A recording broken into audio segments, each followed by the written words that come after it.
Hello everyone, welcome to part B of chapter 15, and on the end of this video is also going to be the chapter 16 fight, which is, just Mariah. Anyway, for the first fight, make sure you get down to low health with the fish outside, so you can come into, the marvellous encounters with your low health, so you can use your UF for boss fights.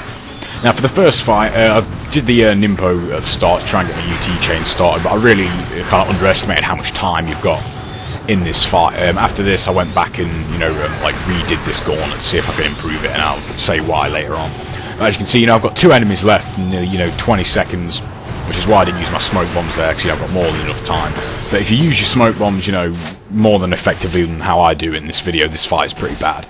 You can easily get 6 UTs or maybe 7 out of the 8 enemies that are in this fight, so definitely want to make sure you use your smoke bombs a lot more than I did.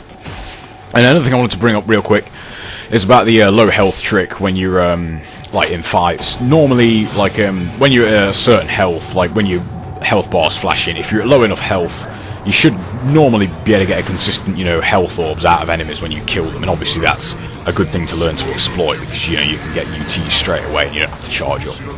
Anyway, for Hydrocubers, make sure you get your low health UF, Incendiary Shurikens and Arm at the Sun. This strategy I also show it in my normal Karma Run video. And just take out the tentacles as quickly as you can. And the reason I use that combo and don't go for a UT straight away is because even though you can get 2 UTs on Hydrocubus, but it takes longer than just doing that, and you don't actually get credit for the second UT. And I'll tell you why now, because when it comes up here, like the kill bonus, you get your kill bonus and time bonus, but the extra 5k for that second UT, because it kills him, it doesn't register. So there's just no point in wasting the time going for that. Anyway, for this imp encounter, there's only 7, whereas in the last one there was 8. And obviously make sure you switch back to Celerity, and if you've got any smoke bombs left, use them and you Debilero. Now as you've got more time, the same amount of time but less enemies, is why I tried to just charge a UT at the start of this and see what happens.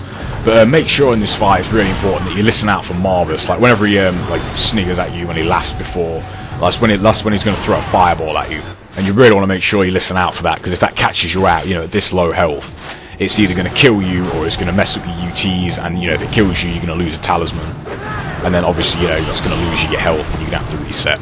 Now the reason I swapped over to the Luna is because as I said, you've got 1 less enemy to kill but the same amount of time, so I thought I'd be able to make up with that. And obviously it all goes wrong and everything gets messed up, but if it went well, you could definitely get more UTs with the Luna than you could with the Debilero or the Warhammer. But again, for this fight you could also try with the Chucks and see if you have better luck than I did. But at this stage I really was ready to just get this run out of the way so I could finish my hard run and then just wrap up NGB altogether.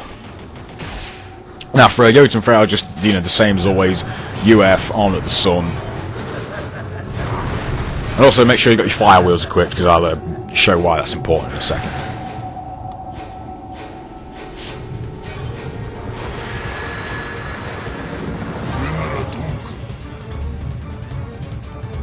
Now for the start of the fight, just open up with a Blade of Natari, and then the last hit, make sure you put your fire wheels on afterwards, because the recovery frames of it are quite long, with Ryu putting the weapon back on his back and everything else. So just you activate that and cancel it, and then just do jump XXX, and you should finish him off no problem. And as you can see, it's an easy 200,000 points.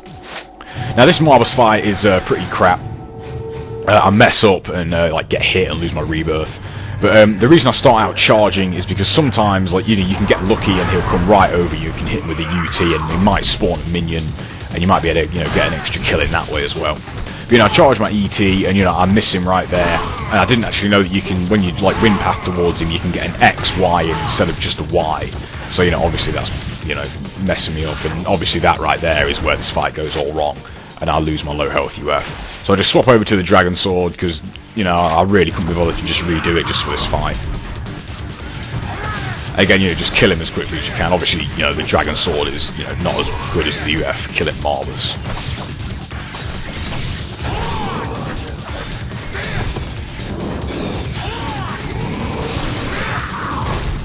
And again, I get hit there, and as I said, this fight really is quite crap. When I redid it, I got 180,000 out of him. So. Anyway, for the Emperor First Form, I'm not going to show it all, because it is pretty boring. Sorry, I got confused there with it. What I normally do is farm the Emperor First Form with the level 1 Debilero. And what you want to do is you want to farm him, like, both the arms, like, you want to get constant UTs on them, and obviously it takes a lot of practice because you need to dodge the lasers, you know, you need to be able to dodge them perfectly, because if you get hit once like there, that's like the equivalent of a lost UT. Anyway, the first time I did this, I got a really good run on this. I got over 250,000 points out of this fight. But with the next fight coming up, I didn't actually get my kill bonus. Like, it didn't register. That happens sometimes. It's just one of those things that happens on a karma run. And, you know, obviously, you know, I had to reset. And as I knew I'd break 18 mil, you know, I really couldn't be arsed to go back and do it. And anyway, this technique is one that Big Alski showed. It really is a brilliant technique for this boss for so many reasons. It saves you a lot of time in this chapter. And, you know, you get more kills, and, like, the base 100k kill bonus for this boss isn't always guaranteed if you farm, like, the 190 skulls. But if you do it this way, you know, you can get them in really, really quick, still have a good chunk of the time left, and you get a really good kill bonus from it.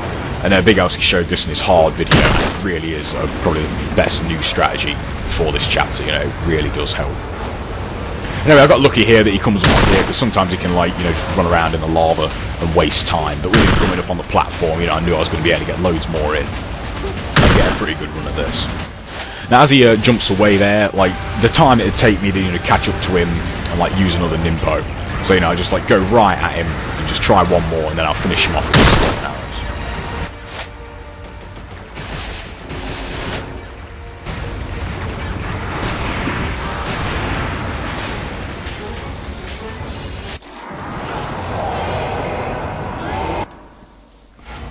Yeah, that's it for chapter 15, and the final clear time is 30 minutes, and the total kills is 380.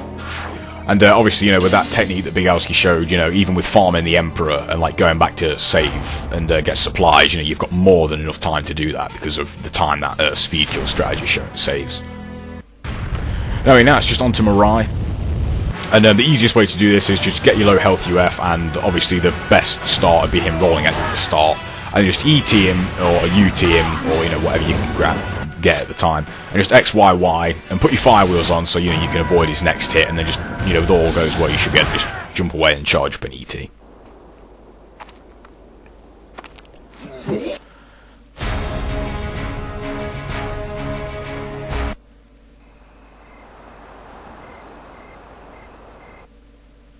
And that about does it for these videos. I hope they've helped you, you know, a lot in understanding karma a bit better. And the total clear time for Ninja Dog is 5 hours and 39 minutes, and the total kills is 1900.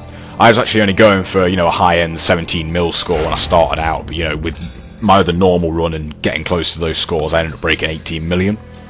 And I want to say some thanks as well to Iberian Warrior for having, like, you know, the site, and it really is a fantastic website for Ninja Gaiden. You know, if you're a fan of Ninja Gaiden, you should really join that site. It's got a great forum, everyone on there, you know, it's really helpful, it's a real friendly place.